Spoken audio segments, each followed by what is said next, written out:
Hello नमस्कार, मैं हूँ आशीष और मैं आपका वेलकम करता हूँ भारत फर्स्ट में। भारत के प्रधानमंत्री एक इमरजेंसी लैंडिंग फैसिलिटी पे लैंड भी करते हैं और वो भी इंडियन एयर फोर्स के C-130 जे हरक्यूलिस से।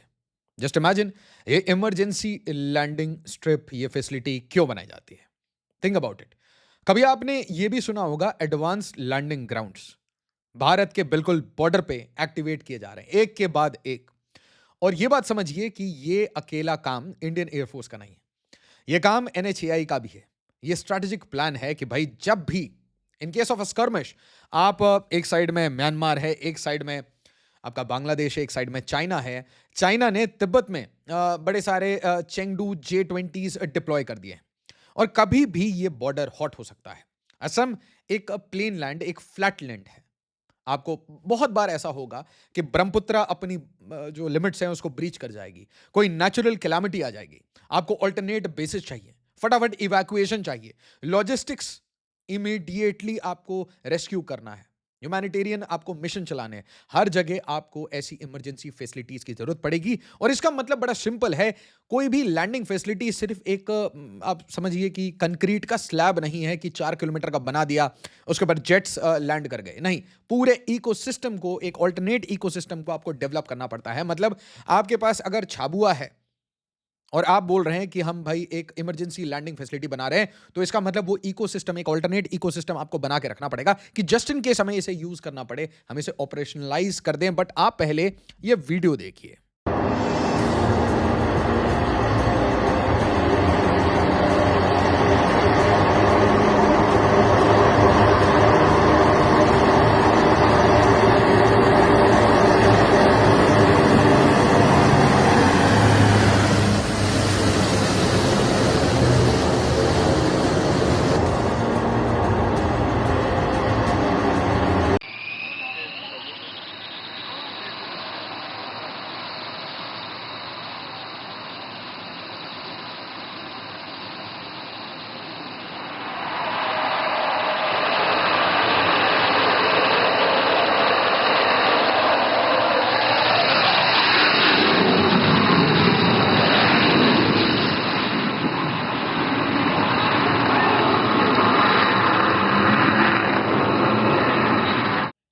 असम के लोग तो भाई कुछ ज़्यादा ही खुश होंगे। रफाल्स सू-30s, हेलीज और उसके साथ खुद प्राइम मिनिस्टर, उसके साथ आईएएफ के चीफ, सब एक साथ। और कहानी है इमरजेंसी लैंडिंग फैसिलिटी की। अब आप एक चीज़ समझिए कि आप ऐसे स्ट्रिप्स हर उस जगह बना सकते हैं जहां पे आपके पास एक अच्छा चेन, एक अच्छा नेटवर्क ऑफ एक्सप्रेसवे है। आपको एक अच्छी सी लंबी सी स्ट्रिप चाहिए चारों तरफ। आपको नेचुरल सी बात है, ध्यान रखना पड़ेगा। और जो क्वालिटी ऑफ कंस्ट्रक्शन होगा इस पर्टिकुलर स्ट्रेच में, वो एक्सट्रीमली, मतलब आईएएफ स्टैंडर्ड पे होगा। तो ये काम अकेले इंडियन एयरफोर्स का नहीं है, इसमें एनएचएआई का भी कंट्रीब्यूशन है और साथ ही साथ आईएएफ को अपने पूरे इकोसिस्टम को भी लेके आना पड़ता है। कुल मिला के भारत क्या कर रहा है? भारत धीरे-धीरे, हमारी जो पुरानी स्ट्रैटेजी थी वो ये थी कि भई लेह लद्दाख जैसे इलाकों को छोड़ दो, अरुणाचल जैसे इलाकों को छोड़ दो। मतलब not to develop too much infrastructure, क्योंकि अगर ज़्यादा इंफ्रास्ट्रक्चर डेवलप कर देंगे तो चाइना अंदर घुस जाएगा, उसको इंफ्रास्ट्रक्चर मिल जाएगा, वो उसके टैंक्स आराम से घुस जाएँगे। आज की जो आइडियोलॉजिकल थिंकिंग है वो बहुत अलग है।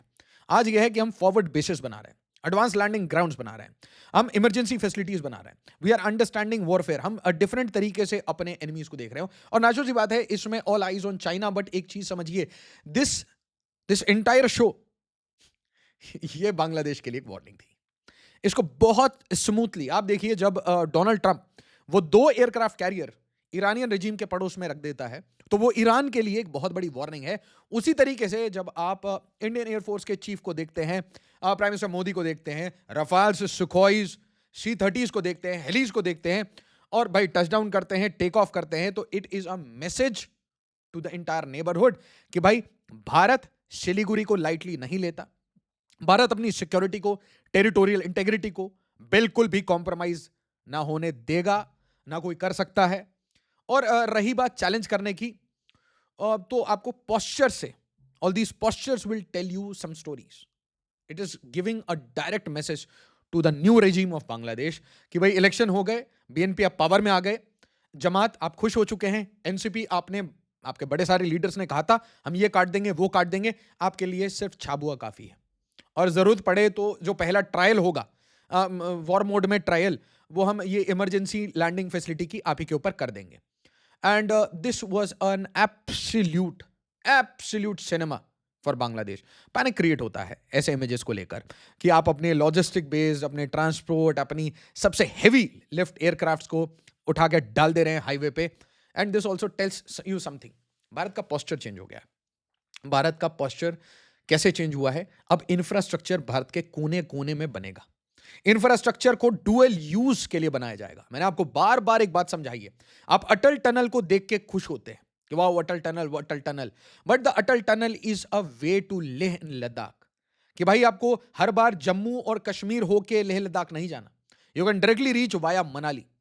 हर जगह एक कोशिश की जा रही है कि जहां पे बॉर्डर इंफ्रास्ट्रक्चर की बात होती है, जहां पे स्ट्रेटेजिक इंफ्रास्ट्रक्चर की बात होती है, वहां लाखों लाख करोड़ रुपए डाल दो और डुअल यूज फैसिलिटीज बनाओ।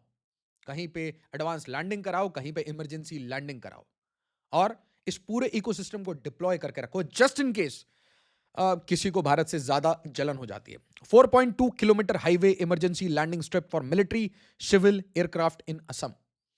आप इसे आइसोलेशन में प्लीज ना देखें।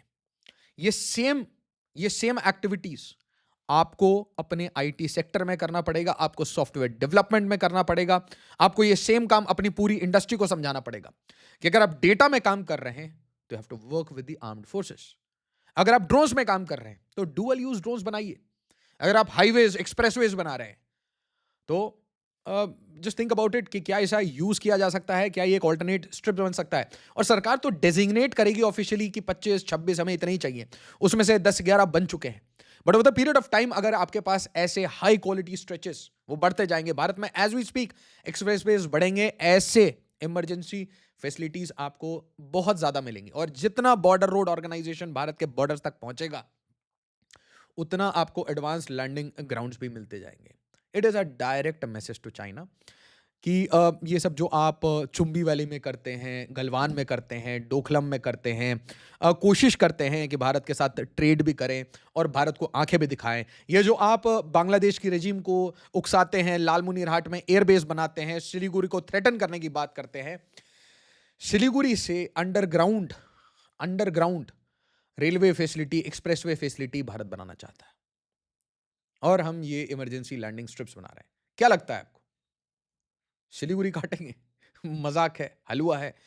और ये this goes into the entire ecosystem की 3 गैरिसन इंडियन आर्मी ने बना दिए, चौथा गैरिसन हैज बीन ऑर्डर्ड, वो भी बहुत जल्दी बन जाएगा। आर्म फोर्सेस की स्पीड बहुत फास्ट है। और यहां पे आपको इंडियन एयरफोर्स की रेडीनेस आपको समझ आ रही है। बस भारत एक चीज पे जल्दी से काम कर ले, अपने स्क्वाड्रन स्ट्रेंथ पे।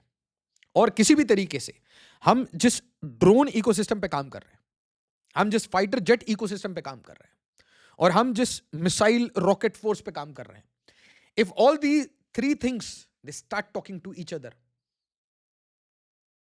It will be devastating for the enemies. उनको समझ नहीं आएगा मैंड आके मार रहे हैं, अनमैंड आके मार रहे हैं, कहां से क्या गिर रहा है, कभी कारपेट बॉम्बिंग हो रही है, कभी कामाकाजी ड्रोन्स आ रहे हैं, और इसके बीच में स्पेशल फोर्सेस आके बटालियन के बटालियन ड्रॉप करके आपकी कंट्री को काट के ले जा रहे हैं। It's a direct strategically timed happy Valentine's day Bangladesh. Video को लाइक शेयर और सब्सक्राइब जरूर करिएगा। एज ऑलवेज, जय हिंद, जय भारत।